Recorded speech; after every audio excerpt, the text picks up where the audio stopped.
Hi guys, welcome back, and Jack. I'm Adrian, and in here I have the world's most affordable proper watch. By proper watch, I mean something that is automatic. It's had thought put into it, and for me, I feel that an automatic or mechanical movement at least has kind of a character to it and a bit of a personality. This has that, and it's a watch that pretty much destroys any argument for someone to own a fake watch, because I'm going to say it, anyone can afford this, and it is a killer piece. Let's get you guys here and let's check it out.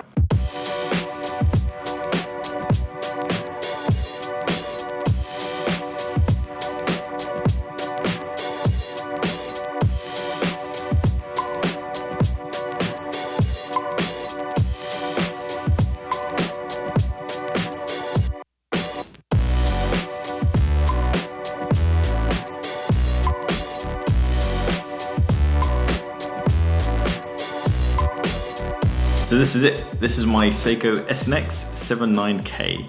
It's part of the Seiko 5 family. It's got a day-date complication on it, 37mm case, 12mm deep. It's powered by the automatic 7S26 movement. I can't find any specs on how accurate this is, but it's not accurate at all. Water resistant to 30 meters, so that pretty much just allows you to wash your hands and not worry about it. It has mineral glass, so this will scratch relatively easily. This is a cheap as hell watch. It only cost £69, £70, so that movement isn't going to be accurate whatsoever. But it is a mechanical movement, and for me, there is such a better connection with a watch that has a mechanical movement. There's something romantic about it. I feel there's a deeper connection to that than if it were a quartz and it just had a chip inside, basically a computer running itself. Case and bracelet are both stainless steel. However, I can't help but feel that the bracelet is a slightly different steel. I don't know much about metal, so maybe you guys can help me out. But I feel like the steel here is slightly different to the steel here. I know this is brushed and I know this is polished, but this feels like it's got a slightly orange, slightly green tinge to it.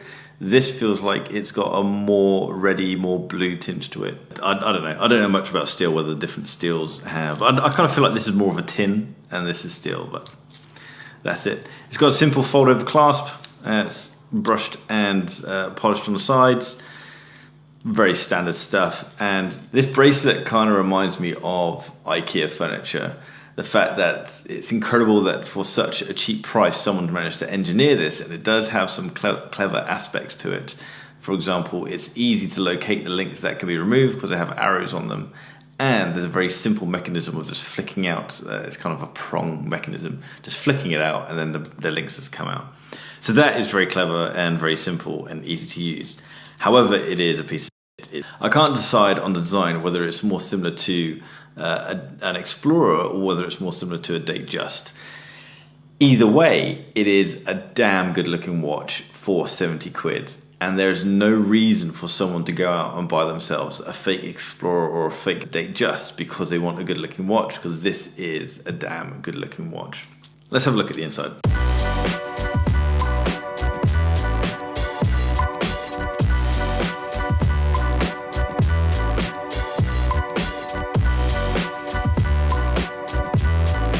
So this movement is another way that you can see how they've saved costs. The finishing of it is really, really low quality. You can see all the machine marks, and it's not done in an artistic fashion.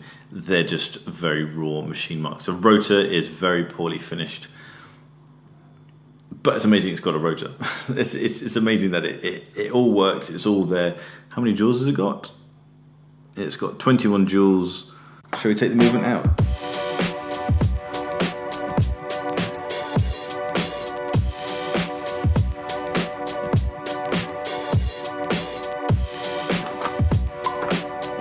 Now, I have no clue about what manufacturing process goes into creating that dial, but it is an absolutely gorgeous dial.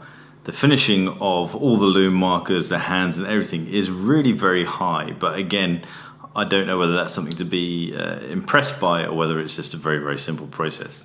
Either way, the overall finishing is really very good. and no one can argue that it's not a good looking watch.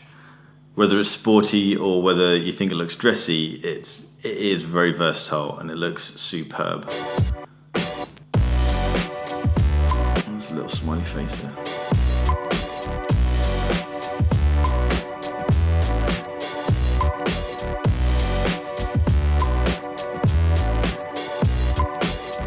So this case back, apparently this fits on the SKX.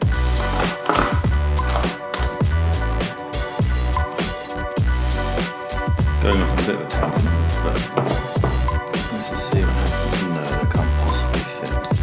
Oh, it might do.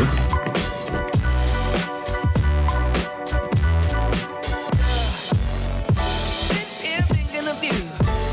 Maybe I'm painting blue. What I'm about to do. Show your love.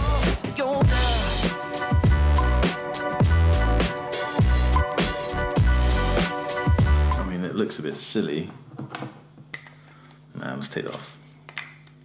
I mean, yes, it does fit, but it looks too small, and I don't believe that's going to be water resistant. It looks silly because this is such a beefy case back, whereas this is really quite it's smaller and shallower. Anyway, let's get back to the video.